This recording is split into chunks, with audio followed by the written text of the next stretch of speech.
Assalamualaikum warahmatullahi wabarakatuh. Bismillah walhamdulillah. Wassalatu wassalamu ala rasulillah wa ala alihi wa sahbihi wa mawalah, amma ba'd. Ma'asyiral muslimin wal muslimah rahimakumullah, dimanapun saudara-saudaraku berada. Mudah-mudahan Allah subhanahu wa ta'ala masih memberikan kepada kita kesehatan, kekuatan iman dan takwa untuk mengabdi kepada Allah subhanahu wa ta'ala dan melaksanakan segala bentuk aktivitas hidup kita siang dan malam. Hari ini bertepatan dengan tanggal 8 Mei tahun 2023 miladiah. Posisi kita masih dalam suasana bulan Syawal 1444 Hijriah. Di kesempatan yang amat sangat berbahagia ini, saya ingin menyampaikan beberapa hal terkait dengan persoalan internal kita dalam konteks mengamalkan, merealisasikan syariat Islam dengan baik dan sempurna menurut penjelasan para ulama. Artinya apa yang kita lakukan dalam hidup ini yang menjadi prioritas utama dalam hidup kita adalah melaksanakan segenap perintah-perintah Allah subhanahu wa ta'ala, Al-Quran, dan menjauhkan apa yang dilarang oleh Allah, dan kemudian melaksanakan apa yang dikatakan hadis Nabi SAW. Jadi antara dua hal ini, antara Quran dan hadis, merupakan satu perpaduan yang tidak boleh terpisah dalam pelaksanaan hidup dan keimanan kita kepada Allah Subhanahu wa taala dan nabinya yang tercinta Rasulullah Muhammad SAW. Dalam keyakinan orang Kristen, liciklah kamu seperti ular dan tulus hati seperti burung merpati. Ular ini adalah hewan yang sangat licik. Ular ini adalah hewan yang bahkan di dalam dua keyakinan agama ini, antara Kristen dan Islam, adalah hewan yang terkutuk. Karena dalam fakta sejarah, menurut Bible dan Quran, merupakan sebuah wahyu yang diberikan Allah Subhanahu wa taala para nabi-nabi yang disempurnakan oleh Nabi kita Muhammad SAW. Artinya di dalam Al-Quran sendiri bahwa iblis pernah menjelma sebagai seekor ular dan kemudian menggoda Nabi Adam alaihissalam bersama istrinya Siti Hawa. Jadi ular ini karena kelicikannya,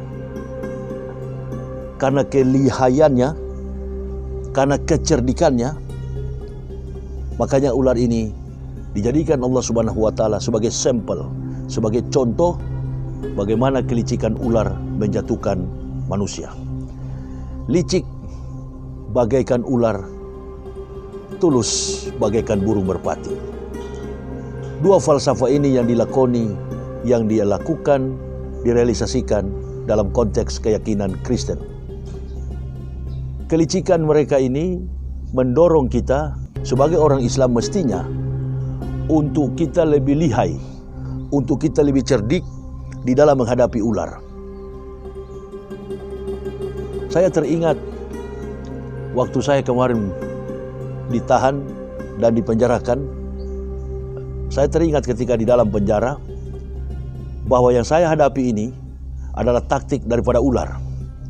Artinya segala yang menimpa saya ini adalah karena kelicikan manusia-manusia yang kemudian tanpa perbuatan pidana kami dipenjarakan. Ini menunjukkan bahwa saya sedang berhadapan dengan kelicikan. Saya sedang berhadapan dengan kecerdikan orang-orang yang betul-betul mengamalkan apa yang mereka falsafahkan dalam hidup. Licik seperti ular, tulus hati seperti burung merpati. Sebagai orang mukmin, dalam segala segenap kehidupan kita, kita tidak boleh pernah kalah dengan kelicikan daripada iblis. Kalau kita menghadapi ular, gampang sekali untuk mengalahkan ular. Bagaimana caranya? Kita harus lebih licik daripada ular. Orang-orang yang tidak paham strategi, orang-orang yang tidak paham taktik, orang munafik, lalu dengan kesombongan mereka berbicara di luar, Ustadz Yahya menyerah kepada orang Kristen. Dia tidak pernah paham, dia tidak pernah tahu, dia tidak pernah sadar barangkali bahwa apa yang dilakukan dan menimpa saya ini adalah golongan orang-orang cerdik, orang-orang licik. Mereka melaksanakannya itu bagaikan ular. Saya sebagai orang yang pernah dan tahu taktik mereka itu, maka saya harus lebih buas, saya harus lebih licik daripada ular. Saya melakukan semua itu karena saya tahu persis bagaimana cara meloloskan diri dan bagaimana cara menghadapi ular. Saya harus lebih licik daripada ular. Kalau menghadapi singa, menghadapi harimau yang ganas dan buas, maka kita harus lebih buas dan ganas daripada singa dan harimau. Taktik dan perjuangan inilah yang saya lihat dalam kehidupan kita lemah sekali. Tidak punya strategi, tidak punya taktik, dengan kemampuan dan kemudian tidak punya naluri yang kuat, lalu kemudian berani sekali memvonis orang bersalah. Padahal saya sebagai pribadi sudah tahu keberanian orang-orang ini yang suka menjustis orang lain karena didorong oleh banyaknya pengikut, didorong oleh banyak orang yang bisa diandalkannya di muka belakangnya. Insya Allah kami pribadi dari awal kami berjuang sampai masuk ke dalam penjara, kami menolak untuk didampingi oleh makhluk. Karena apa yang kami perjuangkan adalah perjuangan di jalan Allah. Maka yang kami hadirkan, yang kami jadikan sebagai pembela hanya satu, Allah Subhanahu wa Ta'ala, dengan diutusnya para malaikat yusholluna ala nabi, yang pernah bersolawat kepada Nabi kita Muhammad sallallahu alaihi wasallam. Tak ada yang susah. Bahkan di dalam penjara saya sering berceramah dan saya mengatakan kepada seluruh narapidana, kalau saya diberi kesempatan untuk ceramah subuh, ceramah zuhur, ceramah maghrib, ceramah isya, saya katakan di dalam penjara kepada saudara-saudara saya, saudara-saudara Muslim yang ada di dalam penjara di Masjid Rohul Jadid, jika Allah Subhanahu wa Ta'ala yang masukkan kita ke dalam penjara, maka Allah Subhanahu wa Ta'ala yang tahu jalan kita untuk keluar dari penjara. Nabi-nabi di zaman sebelum Rasulullah sallallahu alaihi wasallam, semua nabi yang diutus oleh Allah Subhanahu wa Ta'ala, mereka pernah di penjara. Ada sebagian besar di antara mereka bahkan yang menjadi korban. Mereka dimasukkan ke dalam penjara, mereka dihukum, mereka tidak melakukan tindak pidana. Pertanyaannya, kenapa mereka dihukum? Oleh penguasa pada waktu itu, di era mereka masing-masing. Mereka dihukum karena izin Allah Subhanahu wa Ta'ala. Ma'asaba' min musibatin illa bi'idnillah. Segala musibah, segala bencana yang terjadi dalam kehidupan kita karena izin Allah Subhanahu wa Ta'ala. Oleh sebab itu, apa yang kami rasakan, apa yang kami alami, kami enjoy saja. Kami merasa ini semua adalah keputusan yang sudah Allah kehendaki untuk kami merasakan jeruji besi. Jadi tidak ada kami ini takut dan gentar dalam menghadapi itu. Kalau kami takut, kami akan panggil pengacara. Ketika ditawarkan oleh polisi untuk pengacara, pendamping, penasihat hukum, bahkan seorang jaksa mengatakan nanti akan diberikan PH. Apa PH itu? Penasihat hukum, lawyers, akan mendampingi ustadz untuk menghadapi persidangan. Saya tolak. Di hadapan majelis hakim pun saya tolak. Saya tidak butuh pengacara. Pembela saya yang mulia, pembela saya, penolong saya, hidup dan mati saya, bahkan yang mentakdirkan saya hidup di dunia ini hanya Allah Subhanahu wa Ta'ala. Nah, orang-orang munafik ini, orang-orang yang tidak pandai dengan strategi dalam perjuangan ini, mereka membombardir, mereka mengekspos Ustadz Yahya Waloni. Sudah tidak istiqomah, sudah tidak setia lagi. Hei, orang-orang yang takabur, orang-orang yang sombong. Sampai hari ini saya masih tegak dalam pengakuan la ilaha illallah Muhammad Rasulullah. Mana wajahmu? Mana kekuatanmu? Mana keistiqomahanmu untuk berjuang atas nama Allah, untuk berjuang atas agama ini? Kalian kalah, selama ini kalian kalah menghadapi orang-orang licik. Insya Allah kami nggak pernah kalah menghadapi iblis. Kami tidak pernah kalah menghadapi kelicikan orang-orang kafir dan orang-orang munafik. Kami meminta pertolongan, kami meminta ilmu dari Allah Subhanahu wa Ta'ala. Ma'asyiral muslimin wal muslimat rahimakumullah. Di dalam Islam itu tidak penting antum berilmu tinggi.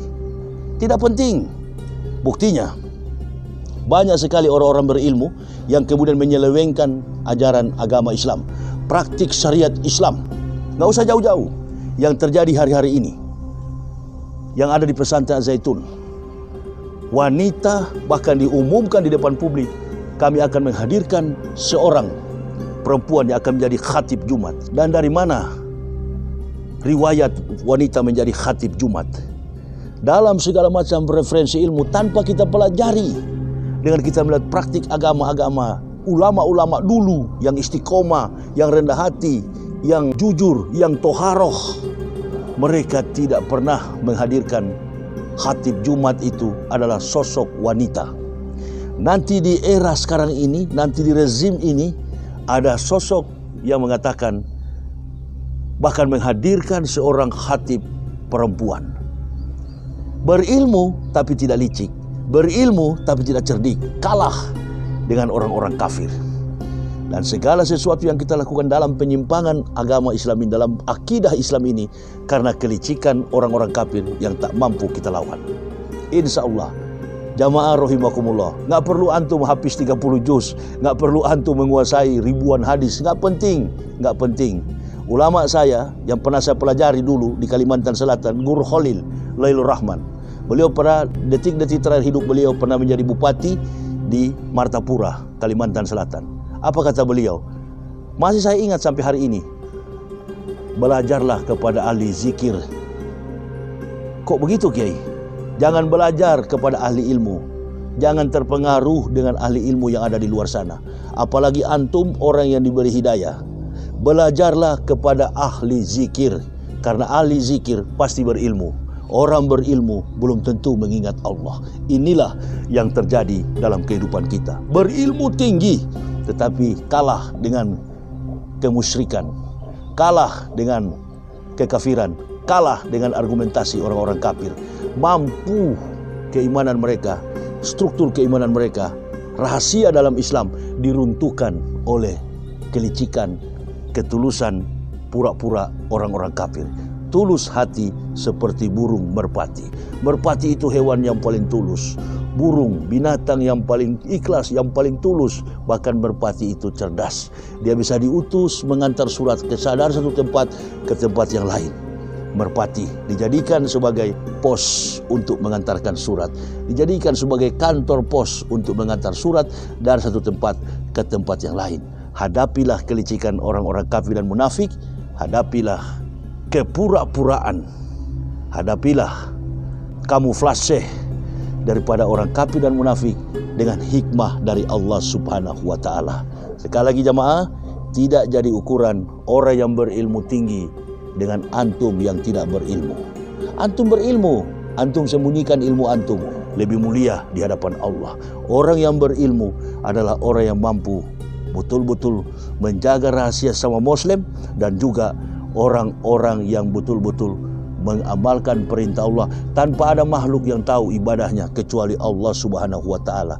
Yang tahu Allah Subhanahu wa Ta'ala, wallahu bikulli syai'in alim. Segala sesuatu hanya Allah yang Maha tahu. Tidak usah riya, tidak usah sombong, tidak usah menjatuh-jatuhkan sama-sama Muslim. Kalau antum betul-betul berjuang, hadapi kelicikan orang kafir, hadapi kepura-puraan, kamuflase orang-orang kafir dan orang-orang munafik. Nabi SAW sudah diberikan perintah oleh Allah, ya ayuhan nabiyyu jahidil kufar wal munafikin waqlus alaihim wa mawahum jahannamu wa bi'sal masir. Wahai Nabi, perangilah orang-orang kafir dan munafik, waqlus alaihim, bersikap keras menghadapi mereka. Sesungguhnya tempat kembali mereka neraka jahanam yang sangat pedih. Terima kasih jamaah atas segala perhatiannya. Mohon maaf atas segala kekurangan saya. La ilaha illallah Muhammad Rasulullah. Allahumma sholli ala Sayyidina Muhammad wa ala ali Sayyidina Muhammad. Allahumma sholli ala Muhammad wa ala ali Muhammad. Wassalamualaikum warahmatullahi wabarakatuh.